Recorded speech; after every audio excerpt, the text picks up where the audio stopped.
Okay, so what I want to share with you about this theoretical link that I think there is between Chiron in the chart and the struggle with depressive states, especially chronic depression. This sort of depression, which is not just lasting a few days and we can brush off by changing the atmosphere, getting involved in new things, maybe having a bit of therapy or doing something.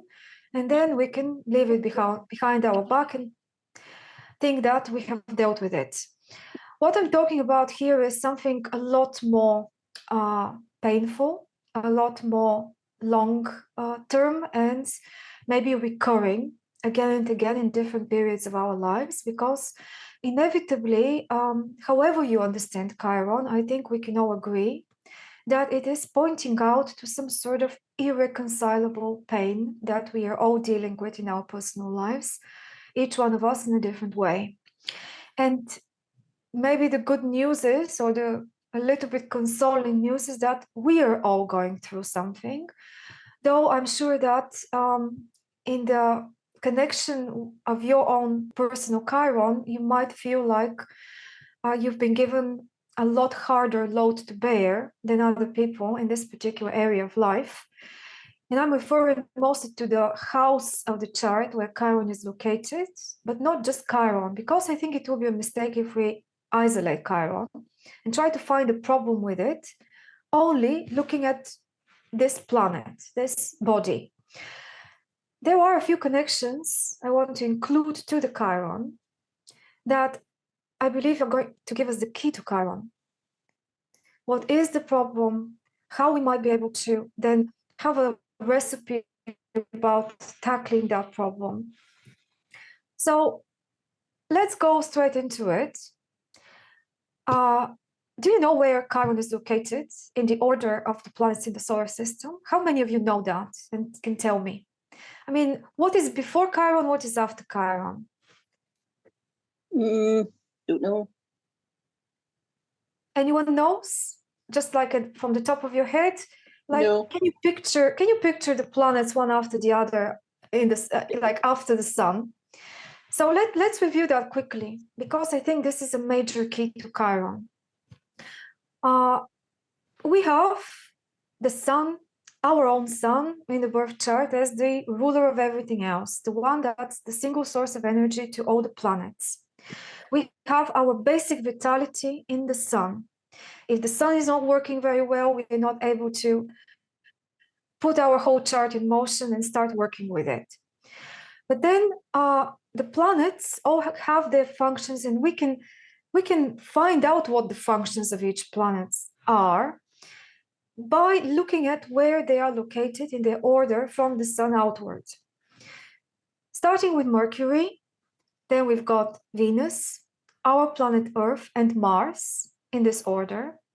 And these are the personal planets, the energies that we operate with on day-to-day basis in the most focused personal way, which mostly depend on our choices and on our setting inside, the kind of setting that we feel inside. After Mars, we've got Jupiter and Saturn, this pair that we talked about last time.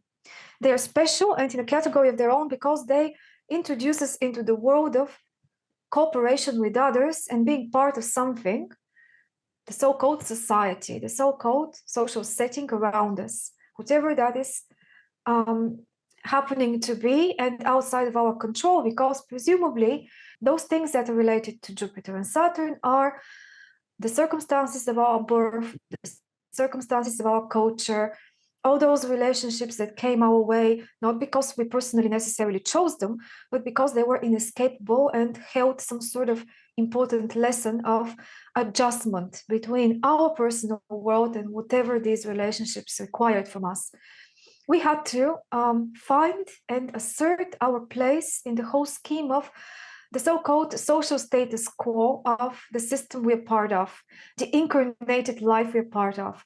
That, in a way, finishes up to Saturn. And beyond Saturn, we have a totally different world, a magical world, which we still don't understand very well, but might be offering us some sort of resolution, some sort of expansion, and maybe even an escape from all those problems that we are dealing with up to Saturn. Only if we can have access to that new world and can use it in a conscious way. I don't believe anybody is still doing that. Maybe we would need to evolve as humanity a lot more, and more time to pass before the so-called trans-Saturnian planets, Uranus, Neptune, and Pluto, are fully integrated, and we understand how we can play with their energies. That's a challenge. So what's really interesting to me about Chiron is its position between Saturn and Uranus. So at the end of the traditional solar system and in the beginning of the new world of the trans-Saturnian planets. That's why they call it the rainbow bridge between the inner and the outer planets. If we say the inner planets are everything up to Saturn and the outer planets are Uranus, Neptune, and Pluto, Chiron is serving as a bridge between these two worlds. And as such, I expect that we would be able to find in the chart some sort of recipe, advice, formula, instruction through the position of our Chiron about how to make this adjustment between the world of Saturn and the world of, let's say, Uranus. If Uranus we take as the first step, as an introduction into the world of the trans-Saturnian planets, like the wake-up call outside of the Saturnian boundaries. And you know how contrasting Saturn and Uranus are. Saturn teaches you how to exist within limits, physical limits, biological limits, social limits. How to take the best out of this, not necessarily thinking of Saturn only as negative, as that provides the structure of our egos and our sense of stability as a separate personality, something that we can contribute to the world, and nobody else can the way we can. And that world needs us as much as we need it, but still the feeling is mostly of restriction, of limits and boundaries. Everything needs those boundaries in order to grow and to feel like there is a sphere of operation where we can exercise our personality. There is no like total chaos and dispersion of possibilities and energies without control, which can lead to a lot of confusion if we don't have a strong Saturn. But Saturn can also put us in a rut. Saturn can lead us to a lot of disappointments, a lot of struggles. And my idea today is that the source of most depressive moods and states is some sort of Saturnian issue, which if we really look deep, we will find out it is a Saturnian issue. Why Saturnian? Because something in the way things are out there in the world, in our personal lives as well, has shown us that we are not fully in control. We cannot be. There are difficulties, there are external influences, the decisions of other people, the natures and temperaments of other people that we need to coexist with. And this is not something that can be necessarily resolved as much as you try. As much as you are good in being the best of your self and learning something, you are not able to fight life, Saturnian life. It is going to eventually hit us and win over.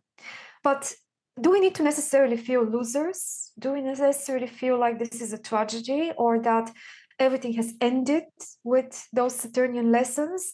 I don't think so. I think there is a way to look at the whole situation in a different way, from a different angle. But in order to be able to do that and introduce some Uranian wisdom, which can help us not only feel better about the situation, but also find new meaning, new cohesive meaning, which is not necessarily physical and material, we need the help of something.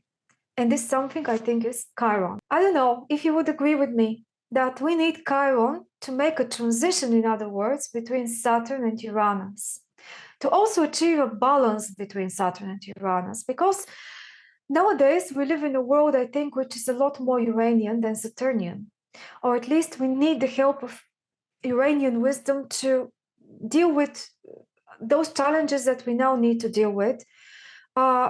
If we look around ourselves, so many things are very new, like being able to connect with people from very different cultures, from very different backgrounds, with different agenda from our own. This is presenting very new challenges. And necessarily, we need to get out of our very constrained Saturnian circumstances and worlds and open ourselves to greater things. It's not easy. And one of the reasons why I think we get into depressive states is because we struggle to accept some hard truths about reality and life. And we choose to be depressed about it. We choose to be bitter about it instead of, I don't know, instead of what. It's not easy to give, I hope it's not sounding like I'm blaming each one of you or myself about not being able to resolve something, because what's really typical for Chiron is that it shows us that certain things simply cannot be resolved, that certain things don't have easy answers, that not only easy answers, they don't even have difficult answers, that maybe the only way to work with some things is by going around them and focusing our attention somewhere else instead of constantly focusing our attention on what is irreversible, irredeemable, and that to start with, there are going to be certain things in life that would be so. Isn't it funny that we all have this sense of things not being just? Why me? Why did I have to go through all of this? A certain tragedy or something that happens. Why was I chosen for this particular trial? And when there is not an immediate answer, logical answer to this, we feel trapped in a situation of despondency. And I think the root of all despondency is lack of meaning. Exploring Chiron can give us a bit of that, a bit of meaning, which might help start climbing up from the feeling of hopelessness. So, how so? Let's look at the charts and see whether we can find the link. I will tell you what I do when I explore Chiron and how this starts joining dots and maybe giving me an idea of what the person needs to work on to start untangling the knot about Chiron.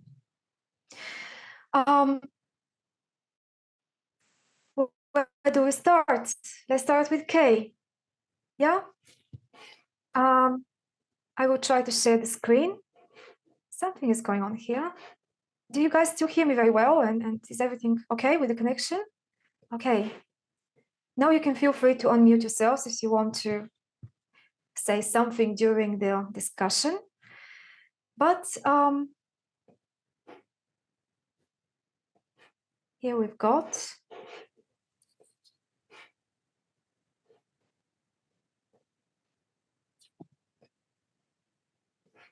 okay, I'll give you a moment to take a look at that. This is K's chart. And before we, and while you guys are looking into the positions and aspects and all the rest of it, I know this needs time because it's so complicated.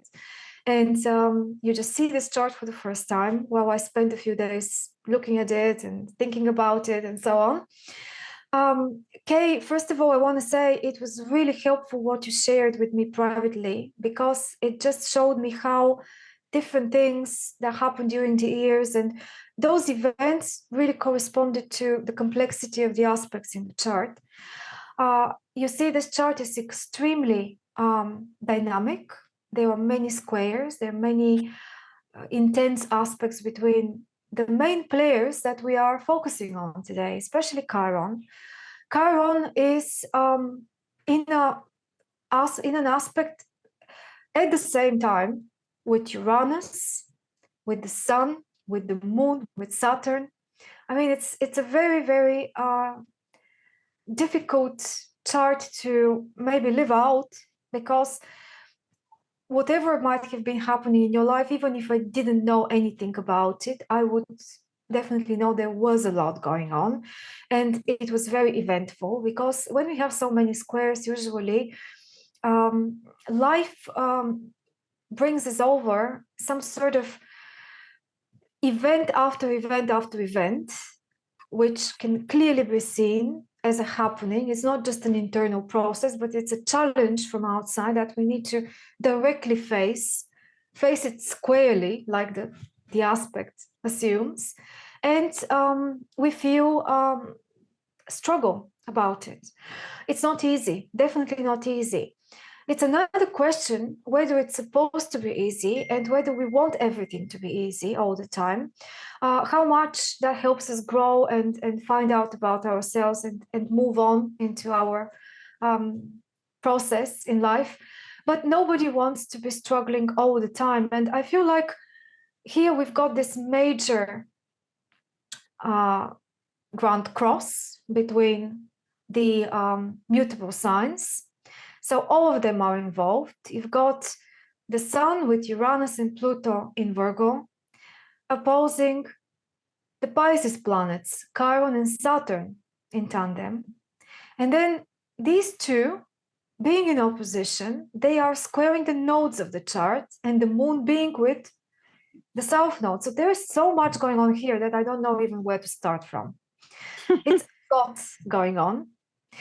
And the way we see this chart, so like harmoniously complete with this rectangle joining the four sides, we know already that when you were going through transits and progressions during your lifetime, this whole dynamic was regularly triggered by them.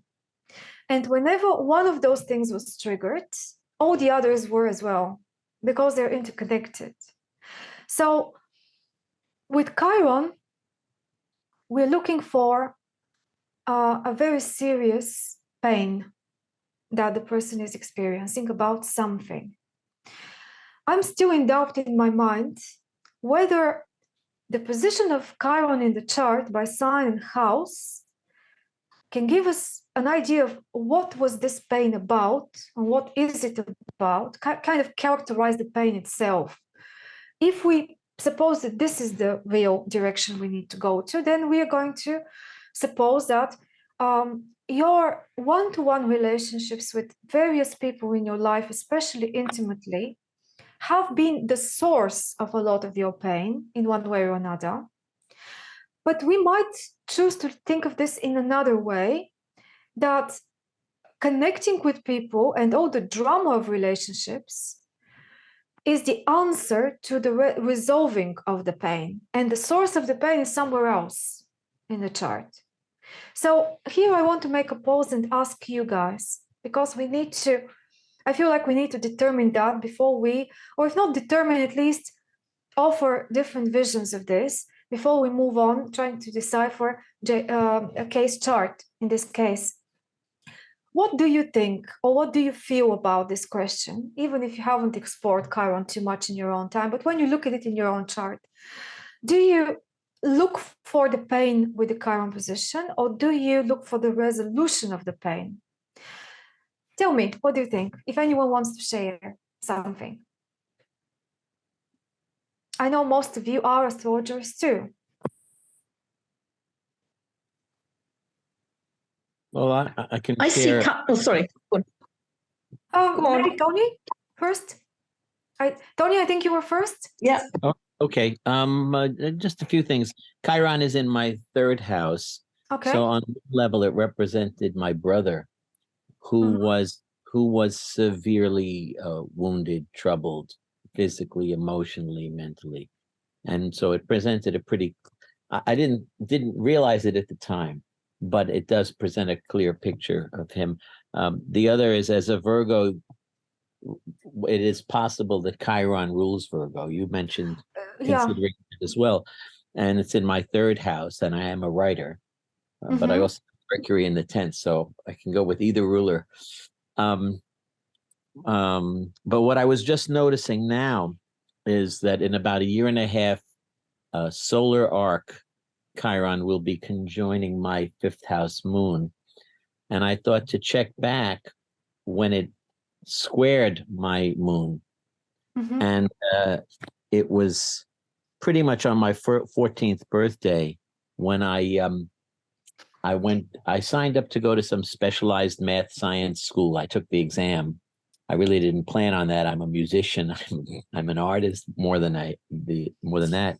I was accepted. It was considered a rare honor. I hated the place, and there were no girls, which also made it difficult. And I couldn't leave. My mother wouldn't let me leave. And I wound up believing. This is my only experience of depression.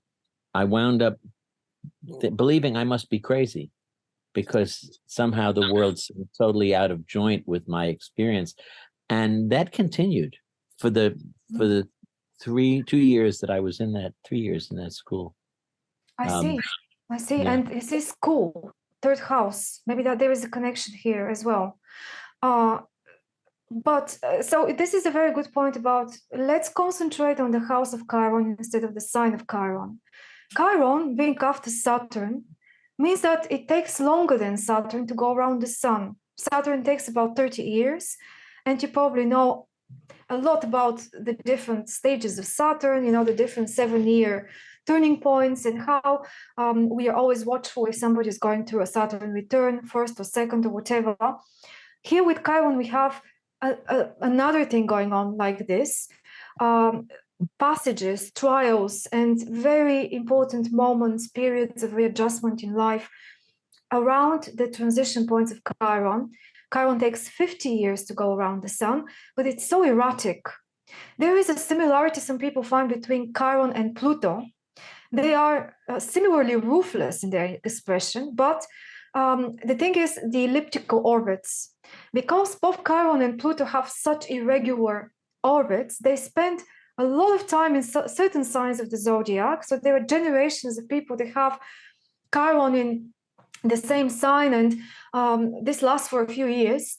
And then there are cases where a certain sign of Chiron is only for a couple of years. I think this is when Chiron is in Virgo and in Libra. Correct me if I'm wrong, but I think I've read that somewhere.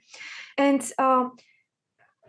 this is again speculation, but I think Chiron as such, as a player in the chart, as something that does something, as a function, relates to a process of transition between two states of being or two completely different worlds. And that transition requires a process which in its nature is very Virgo-like. Why do I say Virgo-like? I'm not saying necessarily that means that Chiron rules Virgo. We can make the connection between the sign Virgo and Chiron. Today's examples are very related to Virgo because one of you is a Virgo sun and the other one of you is a Virgo moon. So I think that's also another Chironic link that you can look at. And let's go back to this. If Pluto is to be connected to Scorpio, and Pluto spends the less time in its elliptical orbit and cycle in Scorpio, why not make the same connection if Chiron spends the less time between Virgo and Libra? Can we imagine that the kind of transition we go through from Virgo to Libra, which is some sort of realization of limits again, learning humility, learning how to operate better in the physical reality, how to teach ourselves new lessons, so becoming our own internal teacher, another impersonation of Chiron, the wise internal teacher that we can sometimes summon in order to give us advice how to overcome a very difficult situation. This is the high priest in the tarot. Yeah, Chiron is the high priest, the one that's holding the key to the inner world, and that requires us to become our own counsel instead of asking other people, instead of jumping to therapy straight away or jumping to external advice, pausing in order to ask the inner wise person what is the right direction for us, and how do we overcome, how do we find meaning, even among some very difficult situations that we are experiencing at the moment. Anyway, so Virgo, as a process in the zodiac wheel, not simply as a sign, but as a process that it symbolizes, is a moment in the cycle of the zodiac where we go from the world of being on our own, the world of the personal signs, from 1 to 6, and entering, being initiated, given a ticket to the world of relationships, or the wider sphere of being together with others, or learning how to be together with others. So that is a very sensitive place in the cycle of the zodiac, as we need to almost like we need to qualify for something. You know how the sign Virgo is so much about getting yet another qualification, or learning how to be better in a skill. But where is this coming from? A sense of inadequacy. We feel like we're not doing well enough in something, so we need to work on it, or we need to be humble about something. There is so much acceptance, and there is so much wisdom that is being cultivated, ideally, if things go well, in the stage that we call Virgo in the zodiac. At least this is the requirement for us to be given a chance to go into the second half of the wheel, you know, to kind of emerge from underground and go to the light of the signs of the zodiac, which are over the horizon, yeah, starting from Libra.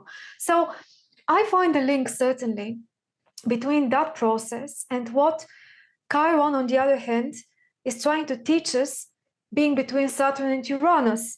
You see how Saturn, like the sign Virgo, is an earthly energy, an energy of embodiment, of more the animal part of our nature. We as human beings, like the centaur Chiron, have an animal part in us and another part, which we can call human, we can call rational, or we can call spiritual. I don't know how, but in most of the literature, Chiron is looked at as this creature between the world of the physical and the spiritual. So some people get stuck in the physical and cannot reach out to the spiritual. Others are so bogged down with being in the spiritual world that they are not able to properly function and materialize themselves in the physical, which could also be a problem. But this is a very, very difficult balance to reach, and to be able to kind of make those two natures coexist. We are usually wounded in our animal parts, so the so-called Saturn part, yeah, or the animal part. This is the wounded one, while the one that's trying to resolve, transmute, you know, refocus, think about the whole thing, if it's possible to even think during the experience of pain, because we know how hard it is when you have been hurt to be rational about it. The last thing you are is rational when you're really hurt. But the creature of the centaur allows the possibility that a force of mind, a force of maybe not even mind, but something beyond mind, a wisdom which is not mental in the sense of Mercury mentality, but more Uranian, which escapes definition. Hopefully, you can imagine what I'm talking about, because it's not easy to explain. That this can also be something that we now, in this particular stage of our evolution, can use as well. And Chiron is the bridge between one and the other. So anyway, let's not philosophize too much. Hope that whole thing makes sense. Does it? Let me know if you want me to explain the logic behind some of what I just told you, because it might be a bit confusing. Leslie, you wanted to say something earlier, I think. Or now? Unmute, there we go. I see Chiron very much as the lesson that we have to learn in life. It's almost like the baggage that we bring in with us, and this is the main lesson that we have to learn. And it looks to me in this chart that the lesson here is to do with, obviously, relationships and partnerships and dealing with other people. And it's as if that's a recurring thing, and this is the one thing that you have to learn how to liaise, how to deal with, and specifically with, I would say with this, with men. It's almost as if there's something's happened in a previous life, we're bringing it with us, and this is the big lesson in this life. And I don't know if any of that makes sense to Kay or not, but it's as if she's sort of overly sensitive and all the Piscean stuff in relationships, and it's the problem that she has to overcome all the time, that she's not very strong in relationships, and this is what she's had to work with all her life. I don't know if that makes sense to Kay or not, does it? Yeah, I'm not quite sure what you mean. I've been I've had problems with authority figures, being bullied at work, things like that, and bullied by teachers at school. Absolutely. That is definitely the thing that I'm talking about, sort of being the underdog and being allowed, and this is the lesson that you're having to learn in life. And Virgo women often have not just Virgo women, but Virgos often have difficulties with relationships in general, because they usually are quite self-sufficient, and they don't settle well in relationships as a rule. And I think this is the lesson that you're having to learn, and you're overly sensitive and allowing yourself, and it looks specifically as if, like the Saturn there, the authority that you're seeing sort of bullied and things, that this is the big lesson you have to try and deal with and overcome. And what do you have to do to overcome it? And instead of it happening it'll happen over and over again until you actually find the way to overcome it. And that is just the way that I would see it. And Chiron, to me, in any chart, is the lesson you have to learn, the problem that you've brought with you to overcome, apart from everything else in your life. That is the one big thing. And I don't know if that makes sense to you or not. Yeah, it does. It's interesting you are going in a evolutionary perspective. So you're connecting Chiron with the past karma in a way. Yeah. In Kay's chart, this is definitely true in Kay's chart in particular, because it's connected to the nodes. And I can accept that there is a very direct link. I'm not so sure in every chart. Everything is eventually related to the nodes in every chart, all the planets. Chiron has its role to play. Maybe it just Chiron spotlights such a major painful issue, which we can recognize without looking for it. There is no need to look for it. It's in your face.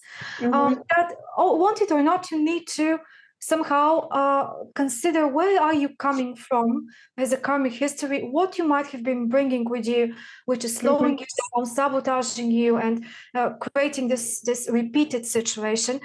But look at the Chiron in this chart. It's exactly square the moon, and the moon is with the south node. So it's almost like a double south node. Really an issue related to femininity and relationships. You mentioned Virgo people and so on, but the planet of relationships is mostly the moon, and then we go towards Venus, Mars, and so on. The sun is more your own business. Here we have a very independent, self-sufficient sun in the first house, so at least this is what the instinct of that sun is going to be, especially with Uranus, with Pluto, and so on, even a sense of self-preservation, which might lead to isolation and then problems with relationships on the other side. You are very right about the sensitivity of relating, because we have Pisces in the 7th house, and I imagine that sensitivity and the reaction which the sun in the first exhibits have their root down there in the 4th house, where the south node and the moon are. In other words, the early family environment is definitely the key here to everything that then unfolds later. And this early family environment must have been very suffocating in one way or another, feeling predetermined, feeling like there are things that are being imposed on you, and you are then reacting in your own way. But the sign Sagittarius, where the moon and the south node are, can be very single-minded about stuff. So I'm a little bit biased by the fact that I know a little bit about your history from what you shared. But Kay, do you want to tell us about childhood, mostly mother relations, because here the mother is the key to a lot of things, as that affects Sun, Uranus, Pluto, but on the other side, Chiron with Saturn as well. Yeah, I mean, my mum was very controlling and had very high standards that I had to constantly live up to and found very difficult to live up to.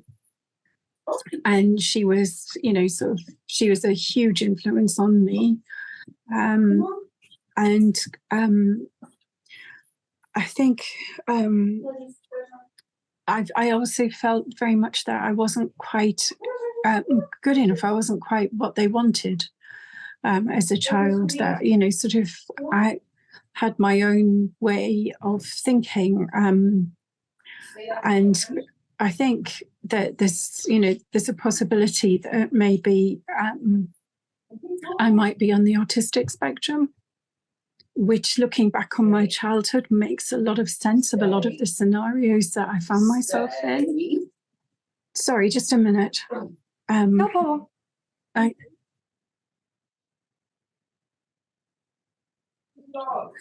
Sorry. No problem. We can't totally isolate from what's going on around us, I'm sure.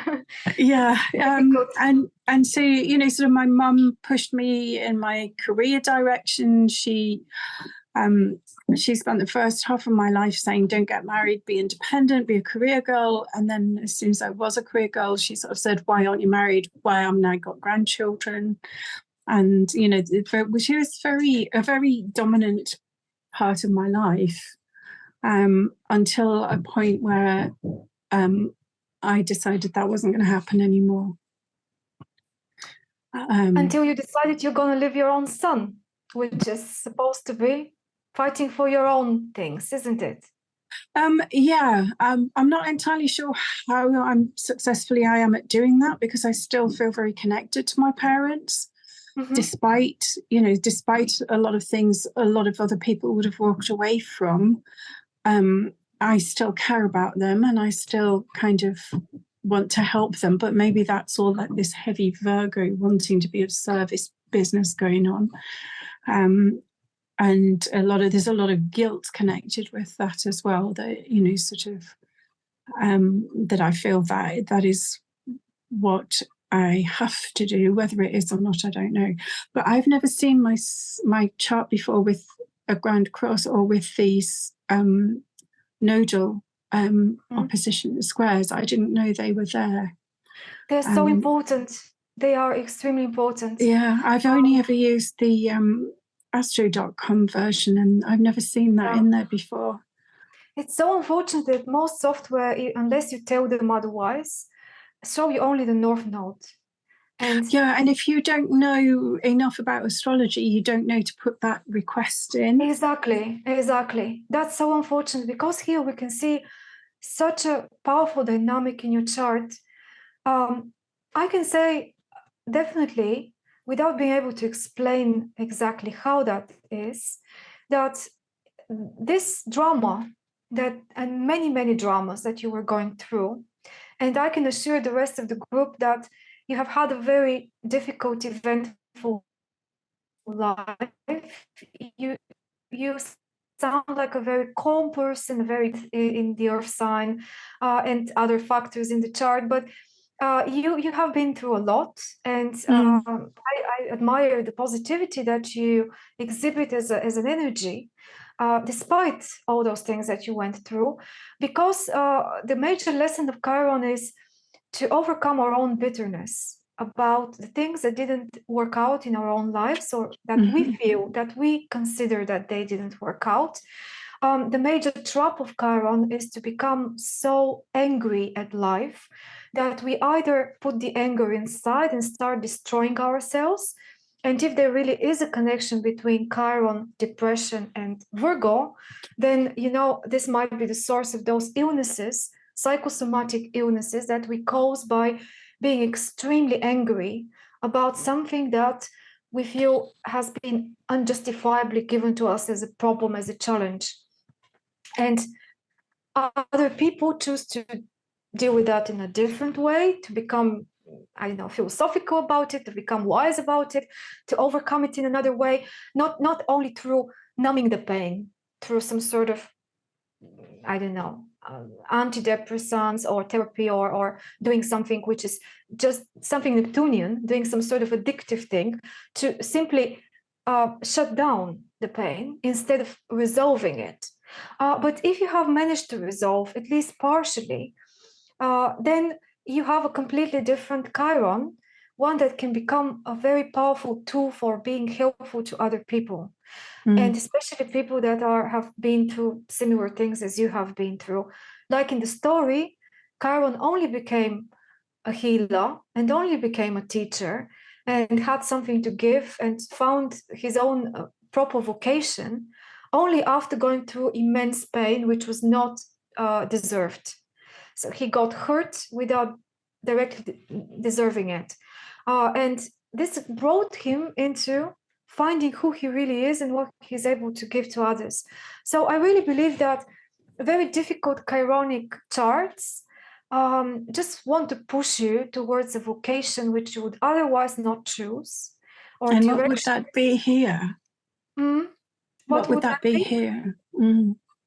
Well, I think it is to do, if you ask me, because it's just an interpretation, and we can all have different interpretations, but it's definitely something to do with you participating out there with a bit more confidence, even though you might feel a lack of confidence in your social participation, interaction, something to do with your job or another way of being out there.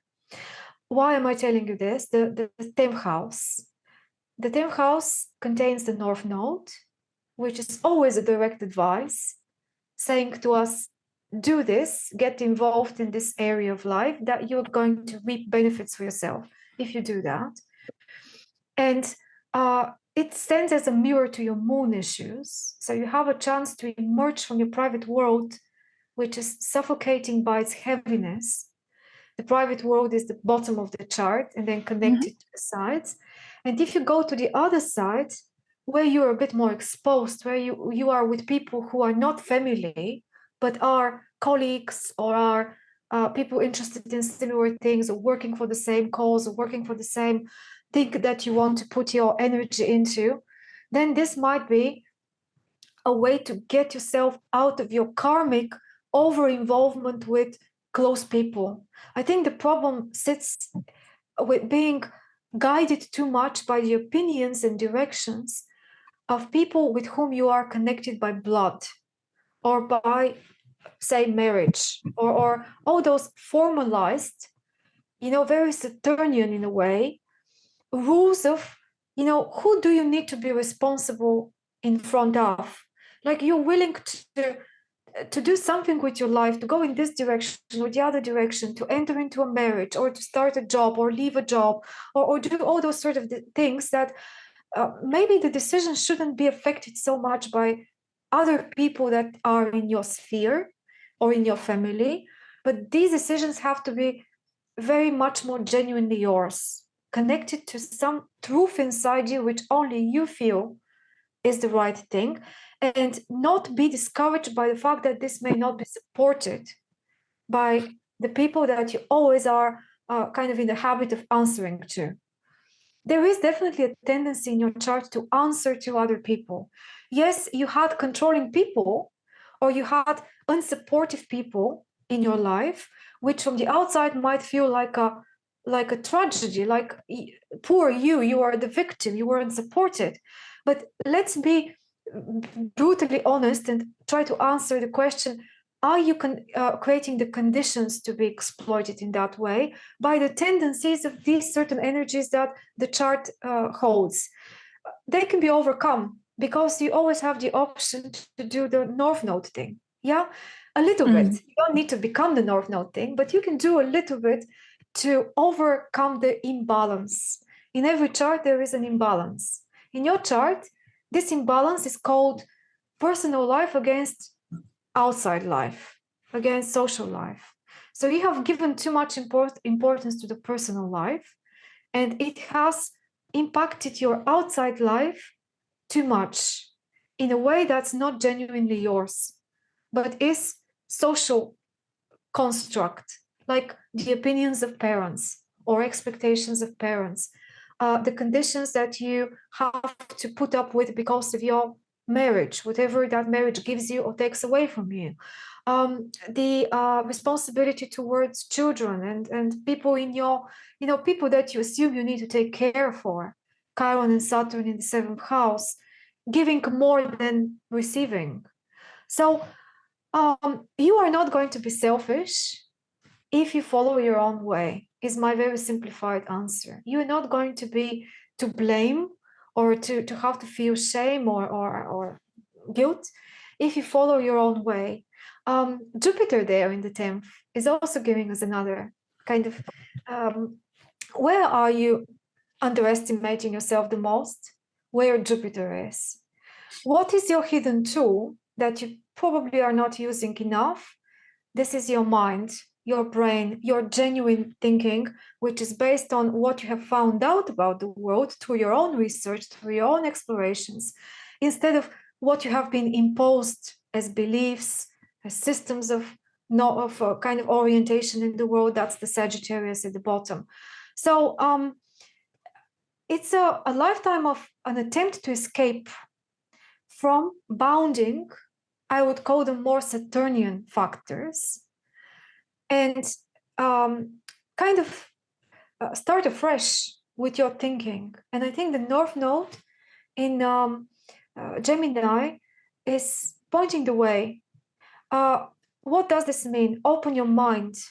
Open your mind as much as you can. Be okay to be surprised by information, by people, by realities, which are very different from you, but they can give you a lot of gifts. This is the direction in which I would start working. Is that making sense about something? It does, but somebody else told me that the place where you make your money is where your Venus is, which is my 2nd house. Mm-hmm. And I was thinking, how can I make money from my Venus in Libra as a 58-year-old?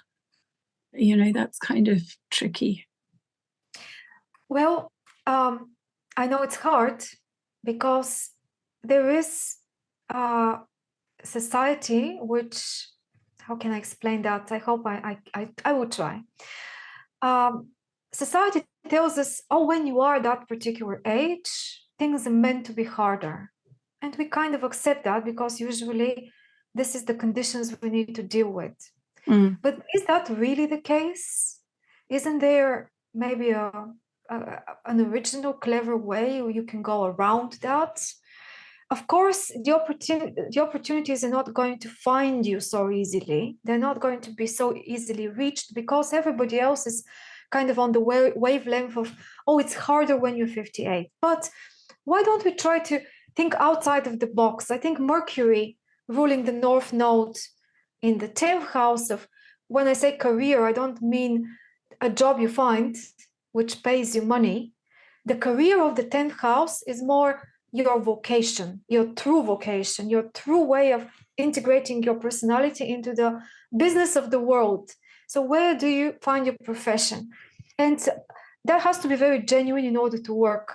Usually people with planets in the 10th complain about never finding the right work, never having enough money. And you expect, but why is this the case? They have things you have Jupiter in the 10th house. Why is this not given to you on a silver plate? I think we are mistaken because the 10th house has it has a condition attached to it. In order to be successful in society, you have to be genuine. You have to have chosen the profession that's suitable for you, that's the most adequate for you as a personality, not the one that your mother advised you to choose, or your boss or your friends, or this or that, or the one that's in fashion, or the one that currently people think is the cool thing to do. And then 10 years down the line, they think another thing is more cooler to do. You see how these are social constructs, which are not necessarily your true potential. So in general, I have a feeling that you need to start thinking outside of the box to find your place, and you would find it if you dare to think outside of the box. I'm probably that's not very helpful, but what do you think? Well, I haven't really worked for 15 years, and I feel like I should be, and I feel like I want to be. But I don't know what sort of career would suit me. Sometimes I'd like to write. Sometimes I think, you know, I don't know. I don't know what anyone else could see there. I mean, what about the writing? Tell us about the writing, because that kind of makes sense in the context of the chart. Does it? Because I mean, I used to write poetry, and I always wanted to write novels. Or I thought about. I did a degree in literature, and that sort of stuff. And a number of people have said that they think I should write blogs, but you can't really make money from that. And the other things I've looked at are stuff like spiritual healing or that sort of thing. One astrologer said because of my 7th house and the Chiron there, I should be a marriage guidance counselor. Well, that could be one thing, but I'm not sure. I feel like you have a wisdom to share potentially, especially at that age. At 58, you're reaching the age of, you know, what the Greeks called the age of wisdom. And it's so underestimated. I think people put a stigma on old age nowadays. Well, actually, it's got, I think, treasures there which we don't quite understand and take advantage of. In short, I believe people around your age have potentially a lot to share with others, especially younger people. And with all your experience, with all your trials and things that you went through in your life, I have no idea how good of a writer you are, but if you think you are a good writer, why not share things the way you see them, the way you have experienced them, like putting your heart into it in a way that's not concerned so much about pay and reward and so on, because maybe you have to trust that if it's good and if it's genuine, and the key word here is genuine, then it's going to find its way out and it's going to be applicable for somebody. How do we make a difference in our lives unless we take a chance every now and then? And if you don't have to work to pay your bills at the moment, even if you don't feel comfortable about the situation, you want to be more independent, maybe you can use the temporary dependence that you're in. And this is something I wanted to say to Leslie as well. The two of you, you have a lot of similarities in your life circumstances. You might be interested in talking to one another. Yeah. Maybe, if not getting friends, but at least maybe exchanging something. You have 10 years difference between you, but never mind. At that age, this is not such a big difference, I believe. You have very similar patterns in your Chiron development. I'll tell you why. There is a coincidence in which ages of your life you went through Chironic. Oh, that's really interesting. And I think you could be very helpful to each other because you've got opposite nodes, opposite signs of your nodes. So people really need other people in their lives, I believe, that have opposite nodes. And you've got the sun-moon connection. So one is the sun in Virgo, the other one is anyway. So I wanted to say similar advice to both of you in that respect. I will switch to the other chart also, so you guys start comparing things. It looks very different, but still there is key Chiron in both. Anyway, sorry, I got detracted a little bit from my main idea about what I was going to advise you both. There is this idea of taking social stuff or Saturnian stuff too much into account. The boundaries of Saturn, what can these boundaries be? We have to function in a material world where we need to pay for everything that we consume. There are limited opportunities. We need to be frugal.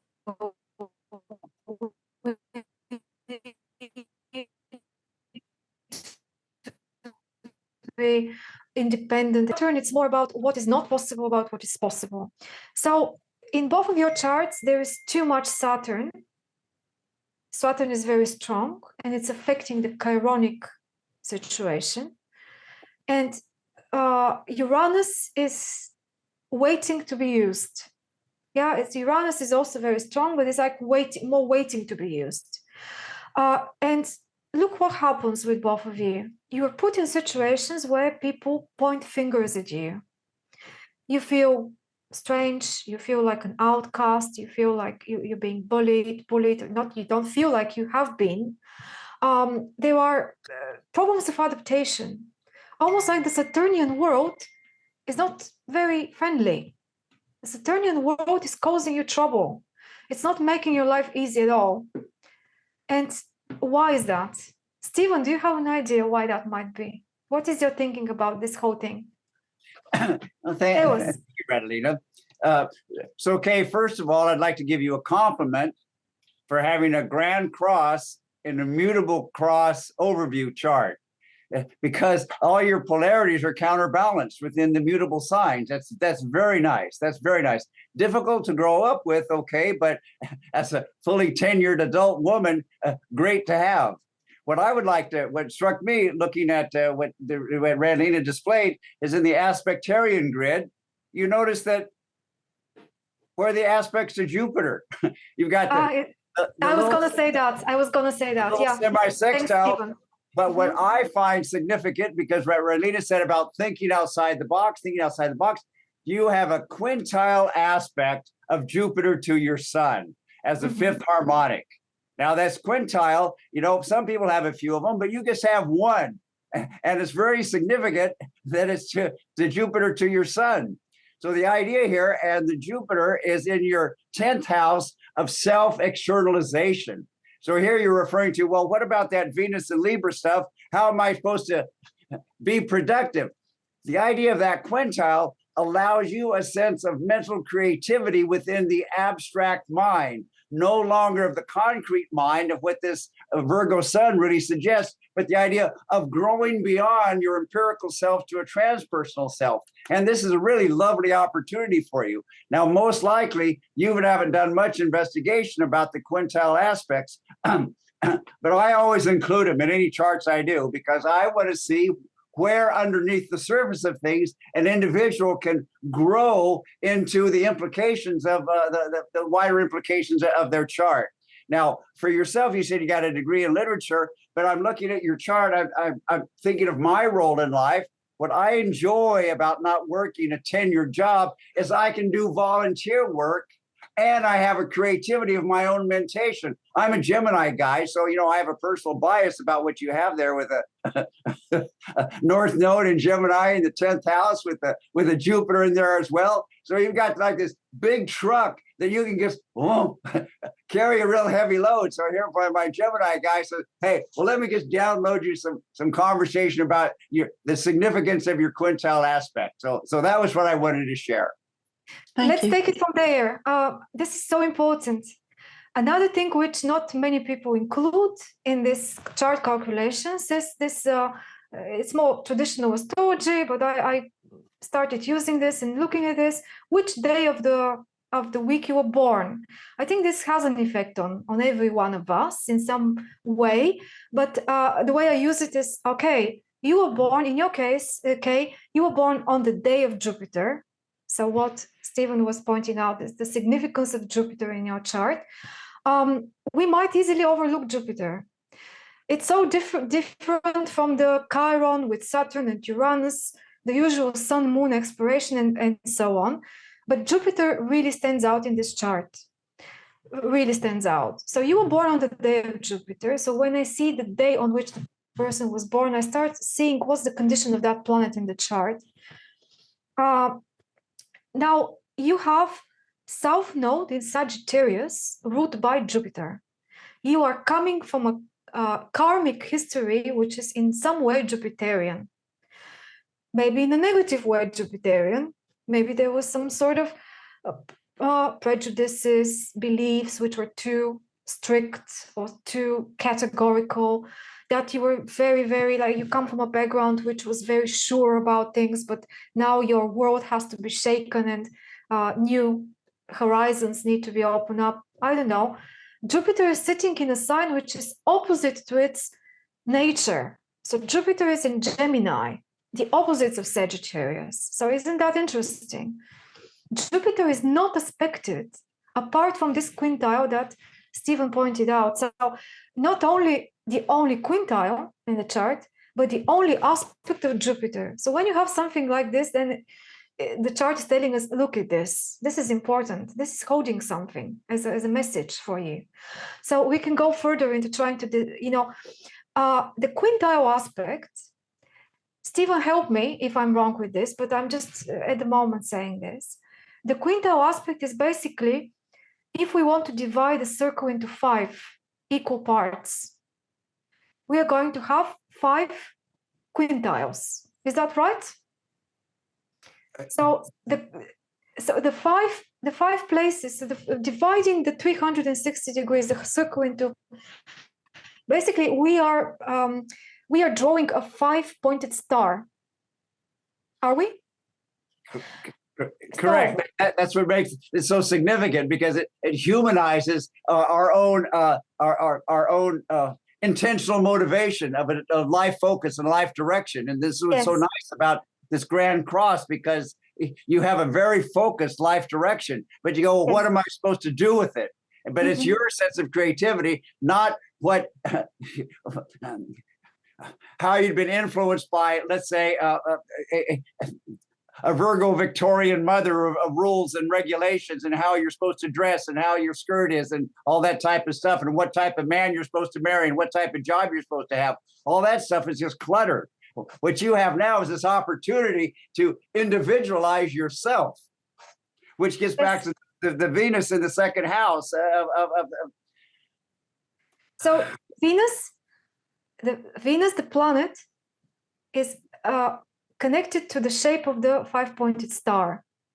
Venus is like a symbol of the 5-pointed star is a symbol of Venus. It's a Venusian symbol, because in the cycle of Venus, she goes around and she creates in the sky this beautiful 5-pointed star pattern. Is it pentagram?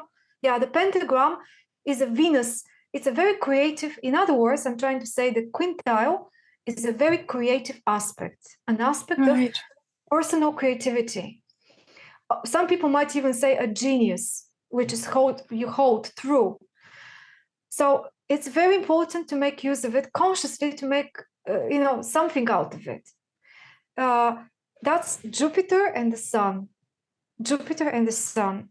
So, okay, don't you think that there is a possibility, maybe, that all these troubles you went through were there in order to put obstacles on your way, so that eventually you think it's impossible to integrate in the standard prescribed world that other people and things try to impose on me?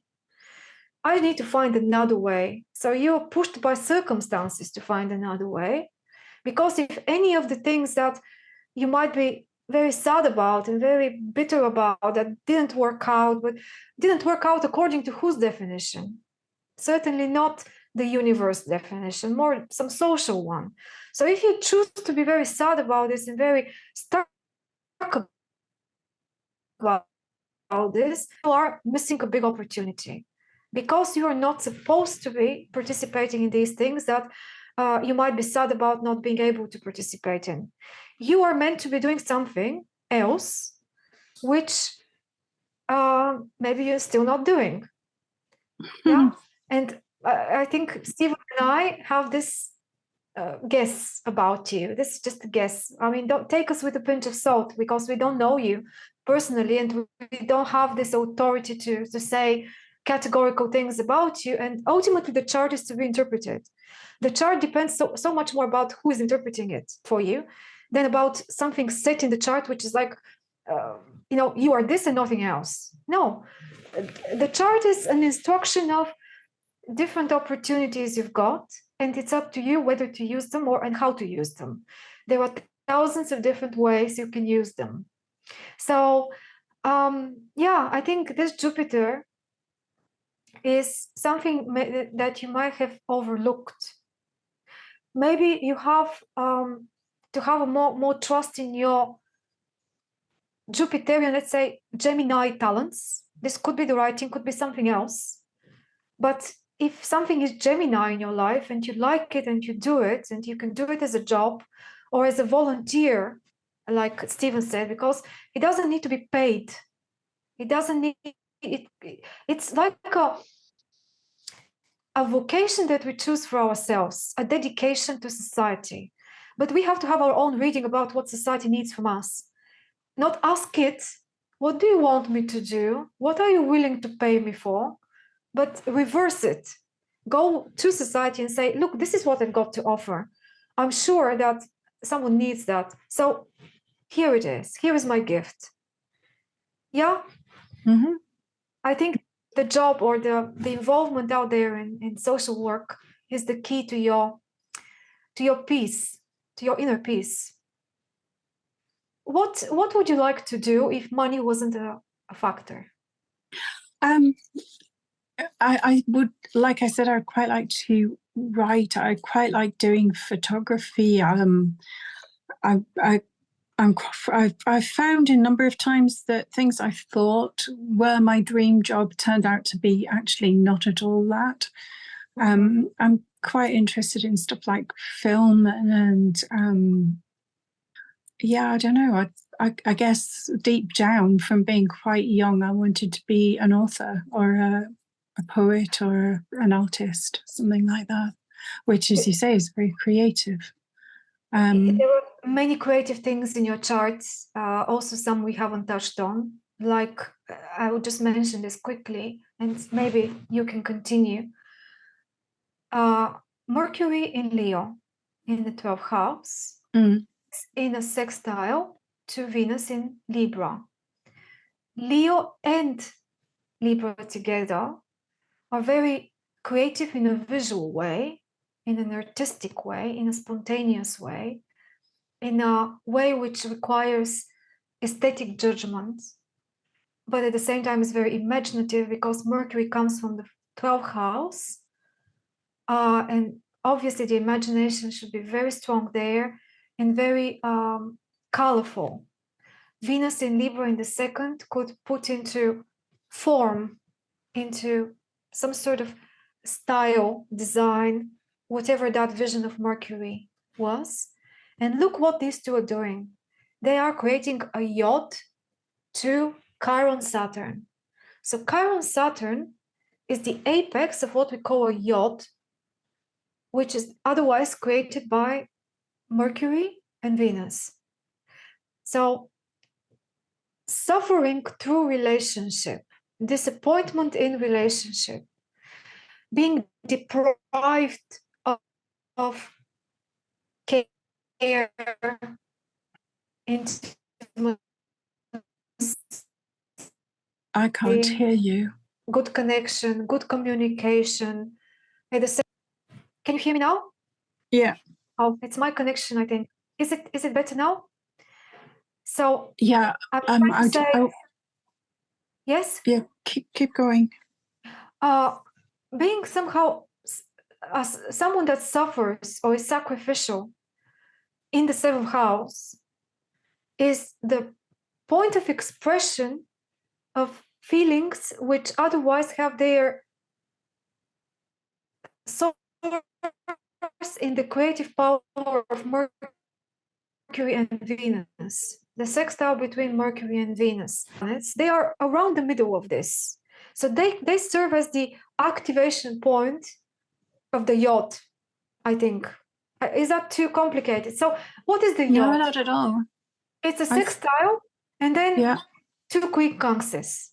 So we have the apex here. This is this green triangle here, which we can see, hopefully. So the sextile between these two and then the 2 quincunxes to Chiron and Saturn. So it's like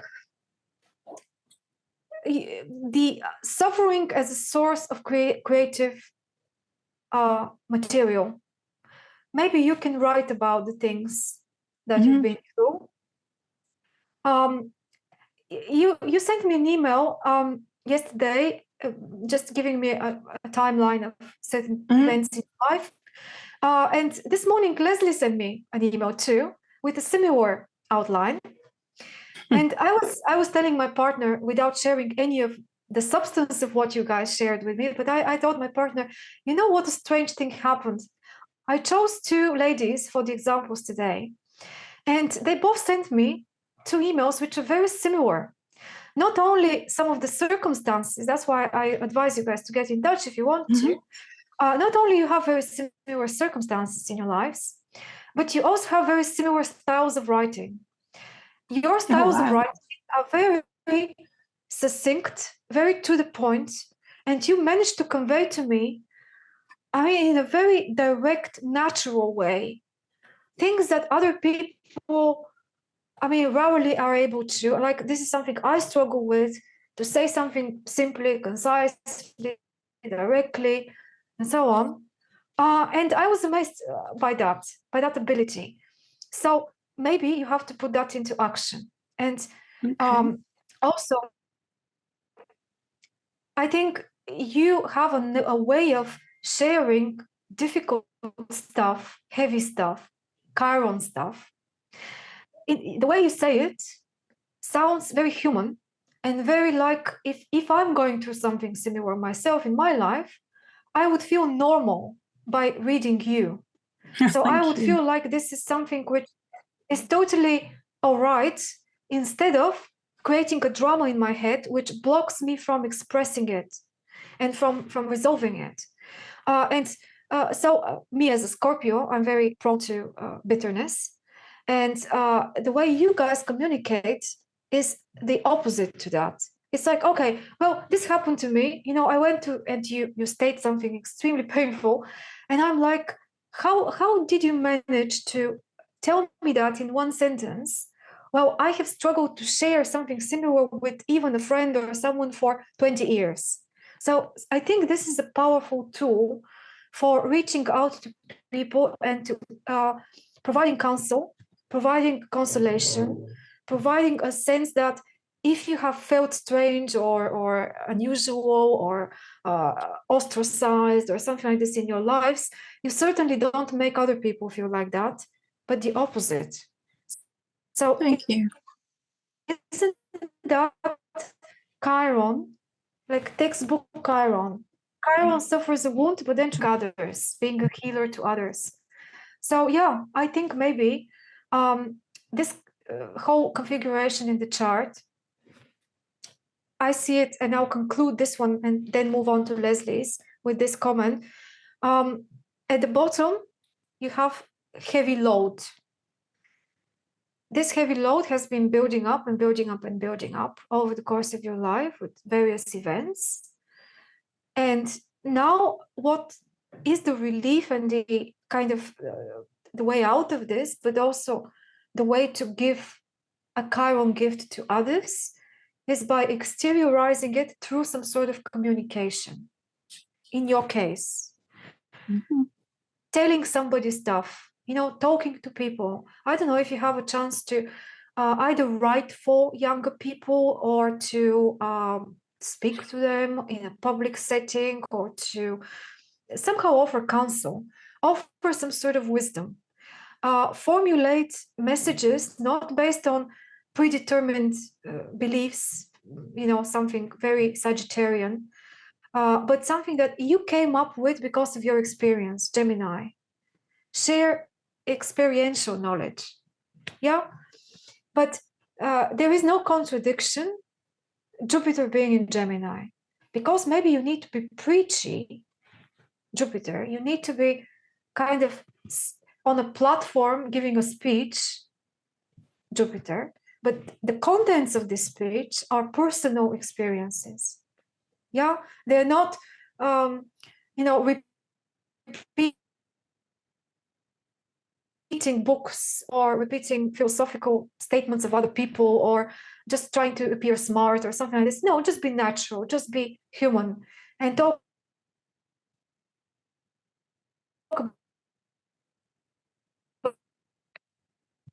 about your experience and trust that this is going to help other people figure things out.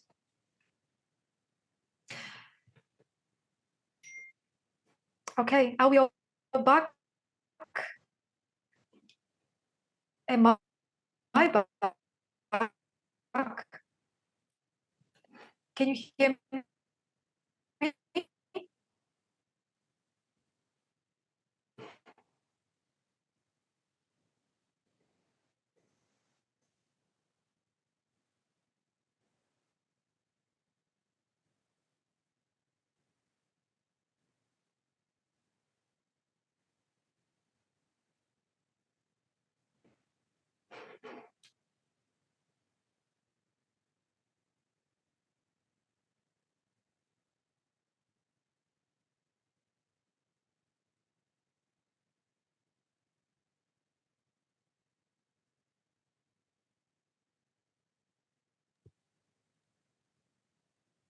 Is it frozen for everybody? Yeah. Radhika, Yeah. if you can still hear us, we can't hear or see you moving at all now. No.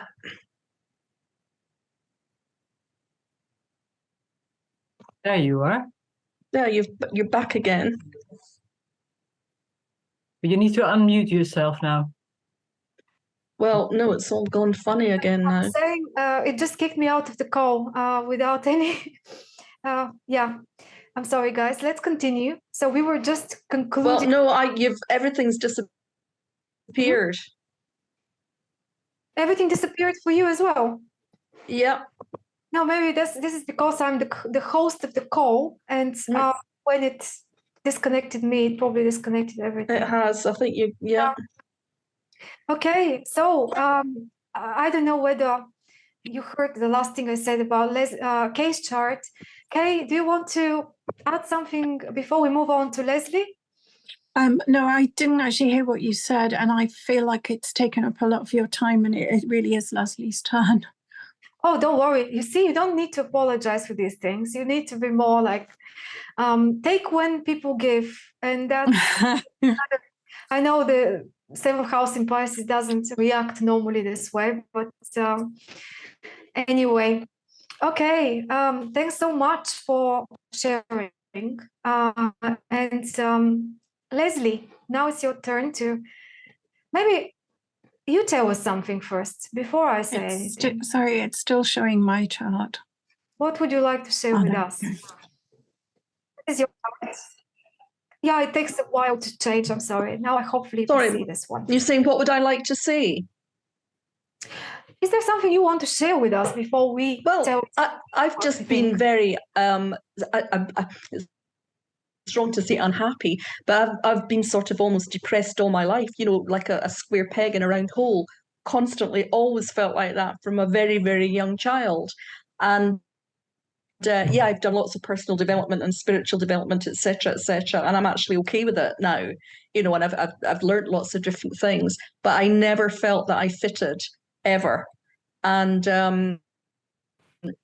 that was just, and you know, I just never knew where I fitted in, and I just didn't fit in, and it was just very, very difficult. Just trying to, it's always been a fight for survival, which has brought on, you know, we're talking about depression here, so that's been there all the time, and I've constantly had to find ways of trying to get out of it, looking for answers, etc., and I don't know if that's, you know, I feel as if that's my thing, and having the Chiron in the first house, I felt different. I just felt that I was different, and people used to say, "Well, you're weird," because I didn't conform. And I always found myself in groups of people that didn't really relate to what I was thinking or anything like that. And it's just, and actually now that I'm older and, you know, and wiser, I'm now able to give help to lots of other people who, I don't say feel that same way, but it's that I can give them counsel, because I've been through the struggles of a really unhappy marriage that I was forced into, and really unhappy relationships, really, you know, everything's, I cannot actually think of happiness, and even my own kids.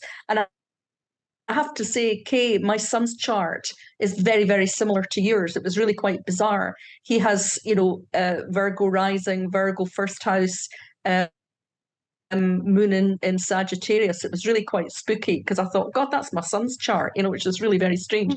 And it's just until you find kindred spirits, I never found, as they say, my own tribe or my own people, or I was always out of place, always. And when I looked at Chiron, I thought it's Aquarius.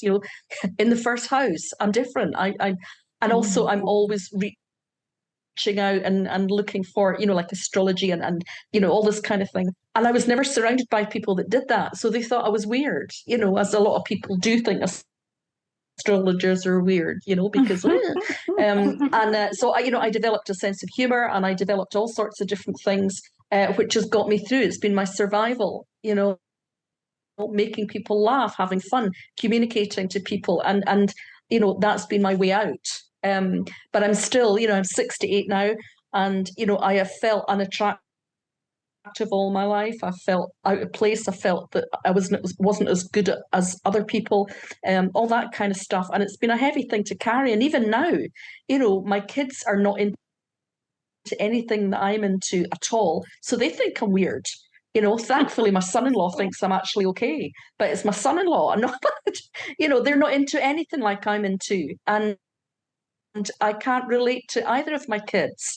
I've got one Virgo, one Taurus, one sports person, one professional musician, and they're just not into anything I'm into. So it's like I've given birth to these two children that almost don't belong to me, and it's so that it's this square peg and round hole, and I can only think that Chiron must have some. That's when I identified Chiron. I thought that's what I've had to deal with all my life, so maybe it's something that I have to, and yet and people come to me because they know that I don't judge, that I'm completely non-whatever, so they tell me all their intimate problems and things because they know I'm not going to throw it back at them. I'm just going to say, what can we do about it, so I'm using it, but it's been,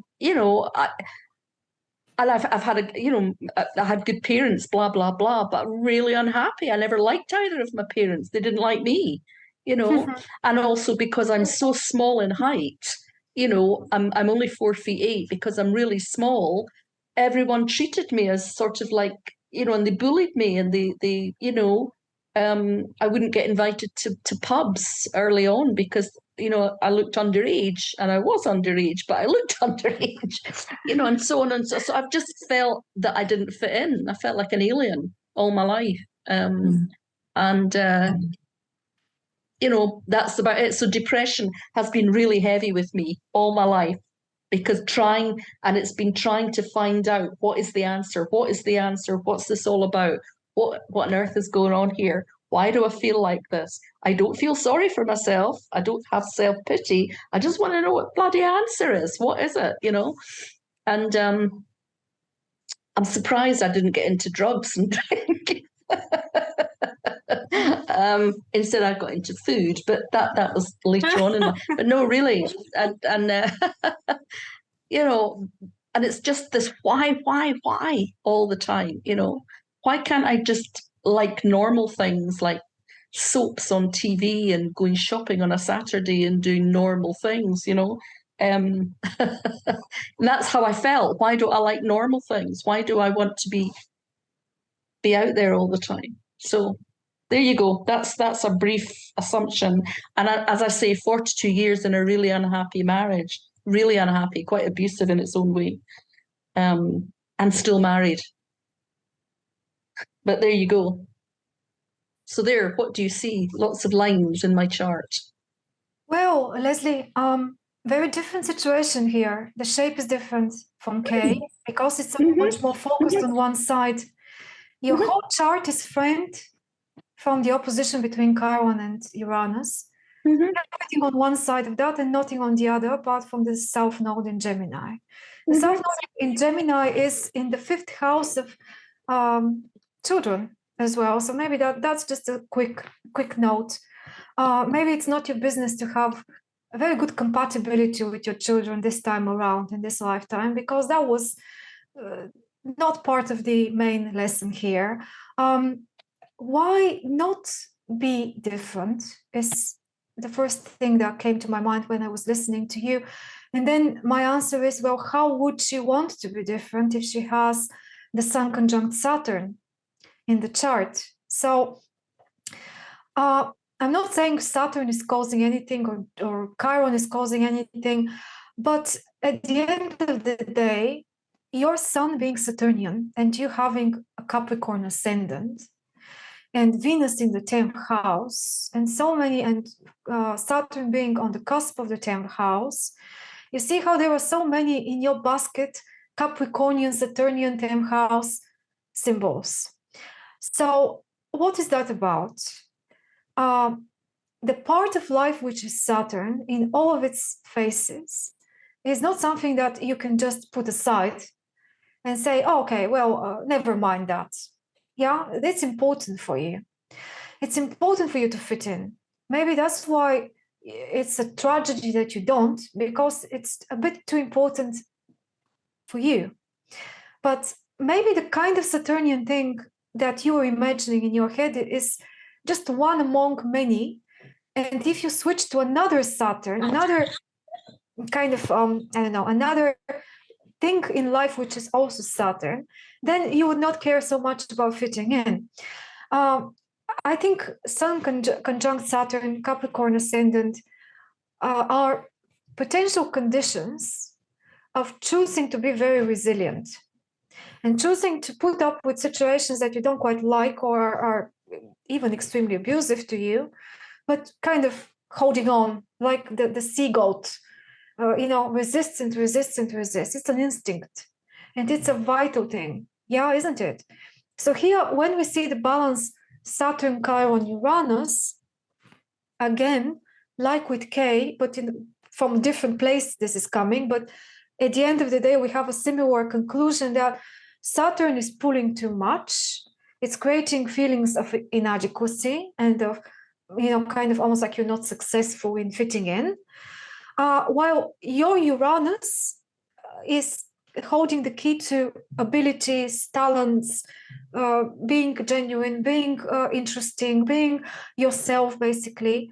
And all you need to do is embrace your Uranian side more, which I feel like it's pushing to come out, but it's not quite there yet. And it's interesting you said you developed this sense of humor, which I can see, which is so admirable. I love your Mercury, which is the apex of the relationship between Chiron and Uranus. So the T-square is pointing to Mercury with Neptune, but mostly Mercury. This Mercury in 0 degree Scorpio is exactly on my Sun in 0 degree Scorpio, so I'm a bit biased about this, but this degree in the Sabian symbol speaks about exploring life and just enjoying it, looking around and developing a sense of, I can see there are certain things around me which are very nice, and I'm open to having an adventure here, like taking life as an adventure. So I think you are doing that. You're using this Mercury to release the pressure. Yeah, Mercury is the planet which serves to release the pressure. And this Mercury rules the South Node. So, I don't know, what do you think about all this before we go even further towards the North Node, maybe? Yeah, I mean, I'm surrounded by young people at work, and they don't want to leave because I make them laugh. And they can turn to me if they have any problems and things. And I try that, and and I've changed the atmosphere at work because so I quite like that. I like having young people around, and I like making people laugh. I also write a lot, and I write humorous stuff. And I just can't get myself moving on it again. But I've written lots of stuff, and it has to be humorous. It has to be fun. And being a Scorpio, it always has a little undertone to it, where I kind of get black humor. Always undertone. Yeah, you could say that. But there has to be. I can always read. You have to read between the lines in everything that I say, because there's always some underlying thing. But that's the Scorpio that just sort of sits there. But yeah, the Mercury is very prominent in my life. I have to be careful not to speak too much, because sometimes I you know, the Mercury can run away, and I think, oh, I shouldn't have said that. You know, I shouldn't have said this. And that happens quite a lot. And being a Scorpio, you have to be really careful. Yes, I But know. yeah, because I can hurt people's feelings really easily and not realize it. So I have to be really careful about that. But the Saturn stuff really weighs heavy, really weighs heavily on me. And it is and Pluto as well. It's a constant battle of this heaviness that's always there. But I fight it. I try not to let it. I call it my Gollum state. I think I said that in my email to you, that when I go down, I feel like Gollum, and it's like, rah, you know, sort of in the underground, and you know, trying to work out what's going on and where's the escape, and then eventually I get some light and I come up again. But you know, my friends all know sometimes when I say, oh, I'm not going out today because I'm in my Gollum state, and they just let me get on with it, you know. But and also finding true friends has been difficult. Because, you know, as a Scorpio, we test people. And, you know, I tested lots of people and they failed. And the one true friend that I thought I had for like 30 odd years suddenly didn't move as fast as I did in development.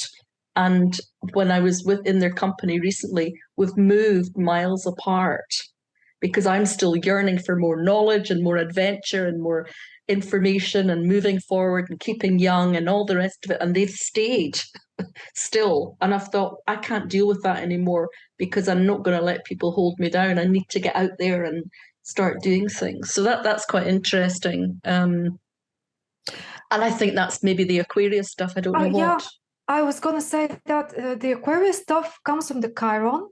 It comes from the North Node in the 11th and the Uranus in the 7th. So if we look at these three, I think we have a thread because maybe true friends should be, instead of on an emotional level, the connection should be more on the intellectual. And Gemini is way too willing as an energy to discuss general stuff in general settings with everybody. And is open in a way that's accepting, yes, all different points of view, all sorts of information come your way, but including information which you don't really like. So in this lifetime, your lesson is to maybe narrow down the information and only allow certain, like put a filter there, because Sagittarius, you have the opposite case to K. You have to, instead of opening your heart and your eyes to realities which are totally surprising and new, and you need to kind of embrace them even though they are different. Here you need to be selective. Scorpio and Virgo, your sun and moon energies, and a lot revolves around them. They are very selective energies. They say, okay, this is my thing, but this is not my thing. I don't judge it, I don't reject it, but I'm going to, in order to create my own happiness, I need to be surrounded by those things that philosophically and spiritually feed my own spirit. So that's Sagittarius being true to its own philosophy, life philosophy. And then you need to surround yourself with people, says your North Node, because it's in the 11th house, that have similar interests and similar philosophies or similar experiences, so that there is a common ground to share. You need to be speaking the same language. Instead of trying to learn so many different foreign languages, Gemini, you need to find people that speak your language. And or at least listen to me, or at least want to hear what I have to say, or take my advice, or you know, allow me to help them. I think allowing me to help them is quite a good thing, and I like that. I feel good from that. That's a very good point, because I read something in your Sabian symbols. There was a team going through there about how you communicate your views to other people and how much you find understanding and receptiveness. So there is something in your chart which is preventing you from passing on the message the way you would like to. So you've got the expressiveness, you've got the humor, you've got the the talent to speak. This is your south node, but there is a problem there. The audience has to be carefully chosen, and you need to be very careful about the message itself, not to push the wrong buttons or not to. So there needs some sort of selectiveness going on there. Well, with Kay, it was the other way around. Don't worry, just say what comes to your mind, and don't worry about being judged or being misunderstood. You won't be. Just have the courage to go out and say it. Here, we've got the opposite scenario, I think.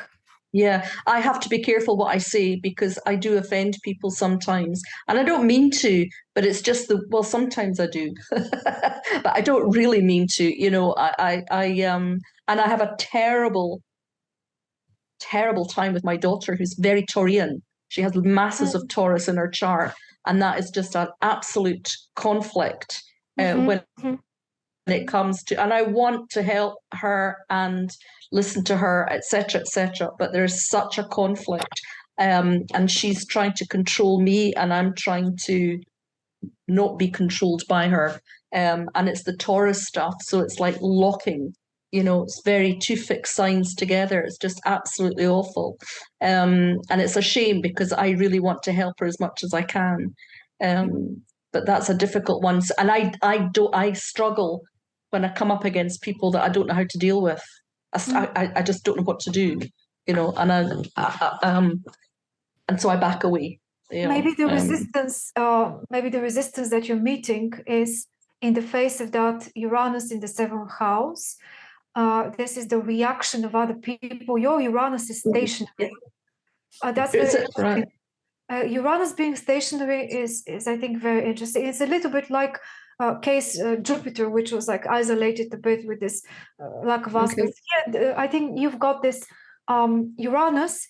It's opposite Chiron. That's a generational thing. Uranus opposite Chiron. Many people have it in their chart, but in your chart, it becomes personal to the Mercury.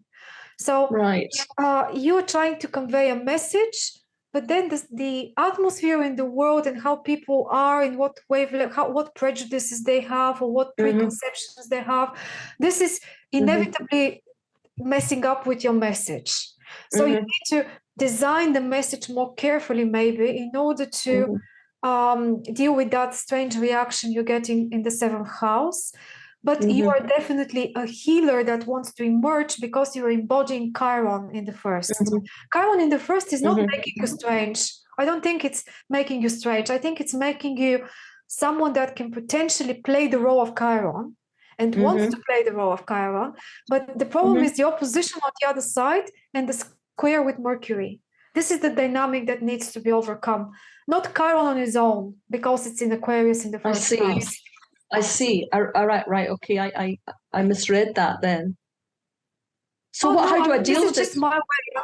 Yeah. How do I deal with it then? What do I do to overcome it? Choose my audience.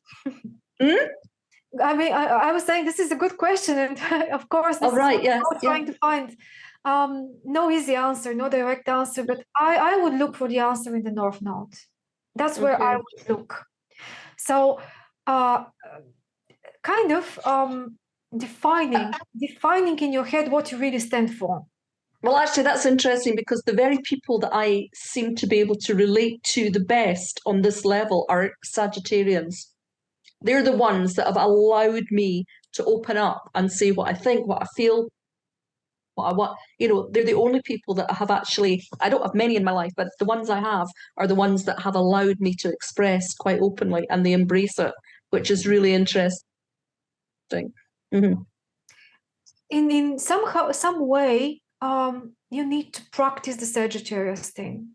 And what comes to my mind, because it's everything in your chart is so mercurial, it's so focused on Mercury, that both the nodes and the Mercury and the Chiron, everything is intellectual. Everything is about ways of communicating, ways of passing on a message. So this is probably your greatest struggle, how to not be misunderstood, or how to, what is important, to present it in a way that has its application. You also have this huge 9th house. This huge 9th house is Sagittarian. See how everything that Saturn, the Sun, Mercury, Neptune, Mars, this is a big chunk of the chart being focused on. You have to be telling society something. So it's like you have to be out there preaching for something. Well, I have though, but over the years, I have taught so many people, I don't mean at your level or anything, but about astrology generally, that I've converted loads of people, you know, just by speaking to them out in conversation and just made them think, help them to open up their minds and actually saying to them, but this is what it's about. And, and I have actually done, and I love it. I love it when I see the switch go on in people and they go, so there's more to it than just newspapers. I love it when I can do that because I feel as if I've opened a gate for them and said, right, I've opened the gate, go in, start learning for yourself. And there's so many people that I've done that to over the years. And that is a lovely thing because I've almost given them a new outlook and start, finding out about spirituality, finding out about all these things. And that's what I really like doing. And that's a very Sagittarian thing, of course, isn't it? Just the philosophy and all this kind of stuff. And I love doing that with people. I don't tell them, I don't judge them, I don't be horrible about it, but I just say, have you thought about this? Have you thought about that? And just gradually opening up other doors for them. And it's great because too many people are suppressed with the knowledge that they've had from their parents or families or whatever. And I just feel that I feel I have to open doors for people and let them walk through. That's the way. And that's what I do. Absolutely the way. And that's what I like to do. That's great, Leslie, because Sagittarius has to share the information with others, to be using it for the sake of others. So Gemini is using it for its own survival. So you are traveling from having information for your own survival to sharing with others. With this huge ninth house, I think you are in a position to be listened to. I don't believe you if you say that they don't want to listen. I think you have the potential to be someone that people want to listen to. Mercury is... Well, I make it fun. I make it fun and I laugh at it and I'll laugh at myself and make jokes of it. But by making jokes and making fun of it, you get their attention and then you can move on. And I make fun of it all the time. But then people suddenly go, that's not a joke after all. That's real serious, But that's the way I do it in humor, because humor is the best way to communicate, have fun with that's great. And people. You also allow them to not be scared, to not to feel imposed on, not to feel like somebody's trying to put in their head something that they don't want. So counteracting resistance, the intellectual resistance of groups of people. So many things in your chart are pushing you into being out there, being more active with this, talks. And have you thought about organizing talks or discussions? No, I could never stand up in front of people and talk. I could never do that. I hate doing it. I'm not so bad at the moment doing a Zoom because I'm in the privacy of my own home and I can switch you off any time. But to stand up in front of people would not be what I would like to do. I don't like that. What about doing it on Zoom? Because then you are exactly in the same setting as you are right now. You can switch it off at any time. But okay. Yeah, I know. I don't know what I would. No, I don't have the confidence in me, But I have lots of friends that contact me and say, "Can we meet for coffee? I need to talk to you about things." And they come into my life and they go out, and they come in and they go out. And as long as I can make them feel better, and they know that I'll look at their chart and I'll have a wee think about things, and I just use a chart more as a tool to get other stuff, because with astrology you can get into people and you can get them to tell you things, and from that you can then help them and talk to them and counsel them, and that's really what I do. So you feel like it's more, you feel like it's more, you keep freezing, so I don't hear in counseling one-to-one. So I mean, I don't want to, I don't say I don't want to, but I mean, I am not a proper astrologer, but I use the basics to make the connection. To make the connection with people, to then get them to open up, to then start talking to them and then start philosophizing and actually counseling them, talking to them, helping them through their stuff, and bringing laughter to it and bringing lightness to it and trying to, and that's what I enjoy. But there's still that, but I can then immediately become very heavy, and the weight will, because it can be draining.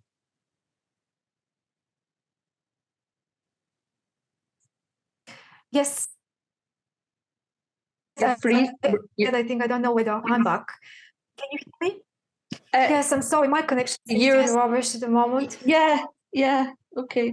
But and I still feel like a square peg in a round hole still. Even if I'm with company that agree with what my philosophy and things, I still feel out of place. I still feel not good enough. Yeah. Well, yeah. Chiron is unresolvable, isn't it? So it's some sort of thing that we always feel crippling. It's something like with some people it's physical, with others it's psychological, but it's something like we feel we've been we're missing, we've been taken away, or it's like a handicap even. That's the feeling with Chiron. And maybe the big lesson here is that this is not possible to compensate, overcome. It needs to be accepted, understood as much as possible, but it shouldn't prevent us from living. We should decide to live despite of this so-called handicap that we feel with Chiron. And that's a very big decision to make, because most people decide, no, I'm not gonna live when this thing is so and so. I think this is mainly the lesson. But before we go, based on what you said, I just wanted to mention, maybe you're right that your path is more one-to-one in terms of the counseling, because you also have this moon in the 8th house with Jupiter ruling the North Node in the 8th house and Pluto ruling the Sun in the 8th house. So where the dramas of personal dark worlds of people happen, that's where your place of intervention is. That's where you mostly helpful. So maybe you're right that it's not about being public and kind of preaching to a big public. It's more about being available when people need you, as they need you, and actively trying to talk to them about the things that believe in your strength as a counselor. Because I think ultimately Chiron in the 1st house, the way it is positioned, and if you also read your Sabian symbol, which you can do in your own time for 0 degrees Aquarius, it's something about accepting the oddity of others. You have to feel odd. You have to feel a bit strange, and in order to able to tolerate and to understand the oddity of our others. And all the things that we have to go, all the trials and tribulations that we go through in our lives. It's like, because I've had such a dreadful marriage, and it's so awful, I'm able to help other people in their relationships. And if I hadn't gone through that, I wouldn't be able to help them. I wouldn't be able to help them make choices. So I kind of view everything as, now I look back and I sort of view it all as a positive, and say, well, I have learned from that, and I'm not going to let you go through the same as I went through. So let me help you. And that's really, so all the bits and pieces that I didn't like in my life, I'm using them now as tools. But I mean, I'm not a counselor. I'm not a qualified counselor. I'm just me. But people are drawn to me because they want to help. Yeah. I can feel your energy from the screen. You are very positive. You're very optimistic. Maybe you're not optimistic inside you, but you definitely make me more optimistic. And I think this is where the healing thing is hidden with you. Sagittarius is the hope for the future. You know, when you need to be Sagittarius, that's also being hopeful for the future, seeing opportunities even when circumstances are hard. You don't look like a sad person. You don't look like a sufferer. You don't look like someone that's given up or anything like that. And I think most people that have suffered a lot or held up so much potential inside them that they haven't been able to realize they are usually a lot darker, especially Scorpio. So Yeah. you also don't look like Scorpio. So I think this is what is the inspiring part and the healing But part. that's been hard work. You know, that's been hard work, and I've had to work on that. A few years Yes, Sheila, back, you would have said something very, very differently, because I was very negative and very down and very unhappy and just completely at a loss as to what to do. And I had to work through that. But after you work through it, you then sort of say, "Hey, wait a minute, let's wake up and let's start going forward." So that you know, this is me evolved. I mean, I'm now 68. This is me evolved. I wasn't like that, you know, when I was 50. I was still going through the panic and the doom and gloom and what have I done with my life and what a mess I've made and oh my God, this is awful. And now I've just said, right, that's the past, can't do anything about it. But it's been a lot of counselling and a lot of hard work. And that's what's got, and astrology, of course, has got me through it as well. So it's all, and that in itself gives me belief and faith that anyone can come out of the doom and gloom that they're in if they know what to do and how to do it. And that's really the key thing. You know, find your way out, find your passions, find the right people. And for me, a lot of young people have helped me because I've helped them. I've got that energy back, you know, so use all your misery and gloom and horribleness, you know, actually use it as a positive, and then you'll find that energy will come back to you. I mean, it's been a hard time, but I mean, it's really, you know, I would not like to go through my life again. You know, I really wouldn't. But now I've got to say, right, I'm still in it. You know, I'm still here. Let's see what I can do about it. And I try to find humor in all sorts of. I mean, my sister is really down all the time, doom, gloom, negative. Oh my God, life is awful, sort of stuff. And she says, "How do you, you know, why are you so upbeat?" And I go, "Well, you know, you're still living in the past. I can't, you know, you can't keep living in the past. And in the past happened, use what happened then. Use that to say it's never going to happen to me again. Not going to let it happen."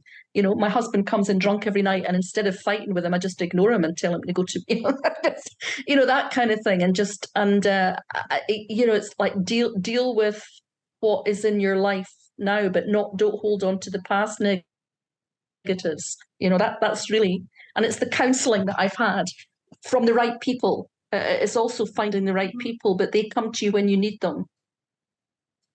And, you know, I mean, you know, the funny story is I was sitting looking out of my window one day, not, you know, a few years ago, thinking, what on earth am I going to do? And I started scrolling on my phone, and this person's name came up, and I thought, she was a Reiki healer.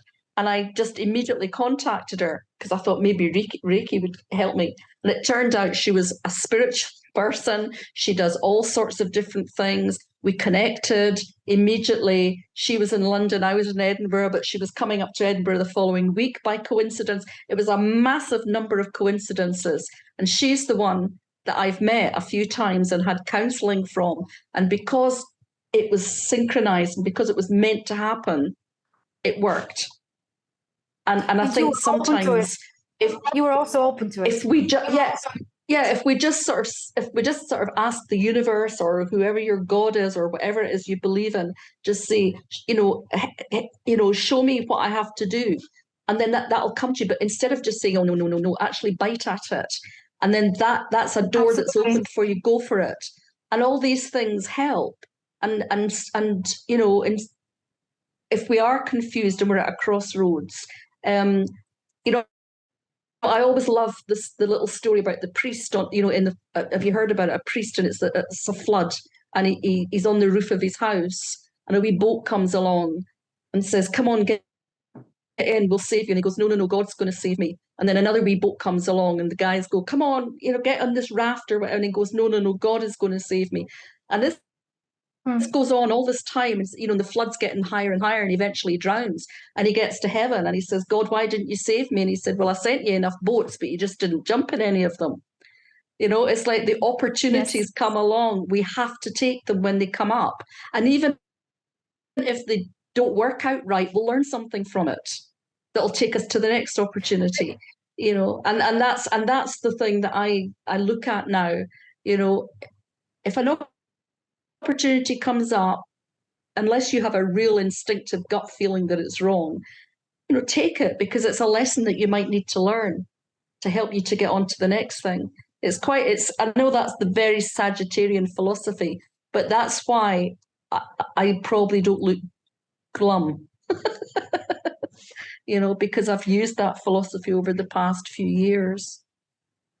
Leslie, your Chiron is speaking, I believe. Yes, the Sagittarius too, but your Chiron in Aquarius in the first house, I think, is the one that wants to save itself and wants to use the tools, because I think we get depressed around Chiron and so on because we refuse to get the help, like your priest that you told us about. Many people don't want to learn the astrology we give them, or anything else we give them, not because they resist it for ideological reasons or for anything else. It's very dangerous knowledge, because, as you suggested, I think now you have the responsibility. If you know something, you have the responsibility of using it and of making something out of it. And we all don't want to do that. This is the scary part. And help is always available, but you're right that we don't always want it. You explained it so well, and I think your Chiron was talking. You were kind of embodying the Chiron through Mercury, of course, and this whole connection there. But change of attitudes. Let's finish on that note. I think maybe Chiron is all about how we manage, and if we decide to change our attitude towards the events of our life. Because the same events can be experienced by two or more people, exactly the same events, but how you decide to interpret them in your own head and what sort of attitude you decide to embrace is what makes the difference.